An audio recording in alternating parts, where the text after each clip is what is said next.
7 November জাতীয় বিপ্লব ও সংহতি দিবস উপলক্ষে নারায়ণগঞ্জ মহানগর বিএনপি যুগ্ম আহ্বায়ক আবুল কাউসার আশার নেতৃত্বে বিশাল র্যালিতে উপস্থিত ছিলেন নারায়ণগঞ্জ 5 আসনের সাবেক এমপি ও মহানগর বিএনপির সাবেক সভাপতি অ্যাডভোকেট আবুল কালাম। এ সময় তিনি বলেন, জাতীয় বিপ্লব ও সংহতি দিবসে আশার নেতৃত্বে সকলে সমন্বিত হয়ে অংশগ্রহণ করেছেন। কেন 7 নভেম্বর হয়েছিল সেই প্রেক্ষাপট থেকে আজকে আমরা মুক্তি চাই কিনা। সেদিন রাষ্ট্রপতি জিয়াউর রহমানকে মুক্তি করার জন্য তিনি পেয়েছিলেন স্বাধীনতার মহান ঘোষক। তিনি একমাত্র নির্বাচিত প্রেসিডেন্ট ছিলেন শহীদ রাষ্ট্রপতি জিয়াউর রহমান, যার কারণে তাকে 1981 সালে 30 মে তাকে শাহাদাত বরণ করতে হয়েছিল। সামনে যে নির্বাচন হবে আমরা পরবর্তী অবস্থান নিয়ে এগিয়ে যাব। এছাড়াও উপস্থিত ছিলেন নারায়ণগঞ্জ মহানগর বিএনপির আহ্বায়ক কমিটির সদস্য আওলাদ হোসেন, আমিনুর ইসলাম মিঠু সহ বিএনপি যুবদল, ছাত্রদল, স্বেচ্ছাসেবক দল, শ্রমিক দল সহ বিএনপি এবং অঙ্গ সংগঠনের হাজারো নেতৃবৃন্দরা উপস্থিত ছিলেন।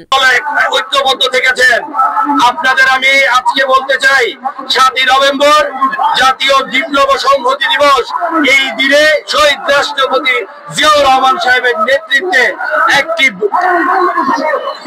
যুদ্ধ বিধ্বস্ত দেশের, যখন কোন নেতৃত্ব ছিল না, নেতৃত্ব শূন্য একটি দেশে সিপাহী জনতার বিপ্লবের মাধ্যমে যে রেভলিউশন হয়েছিল, এর মাধ্যমে আমাদের প্রিয় নেতা, প্রয়াত নেতা শহীদ রাষ্ট্রপতি জিয়াউর রহমান রাষ্ট্রভার গ্রহণ করেছিলেন।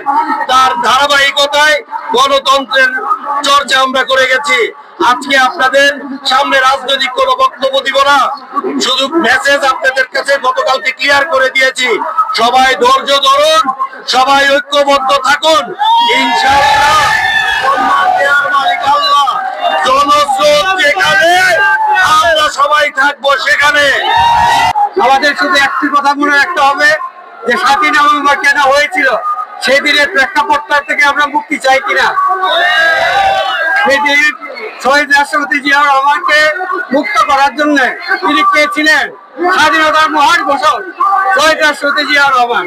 বাংলাদেশের একমাত্র নির্বাচিত প্রেসিডেন্ট শহীদ রাষ্ট্রপতি জিয়াউর রহমান, যাকে শাহাদাত বরণ করতে হয়েছিল 81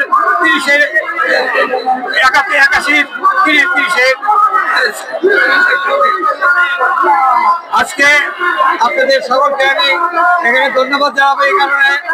রিপোর্ট মেহেদী হাসান প্রান্ত, এনএন টিভি, নারায়ণগঞ্জ।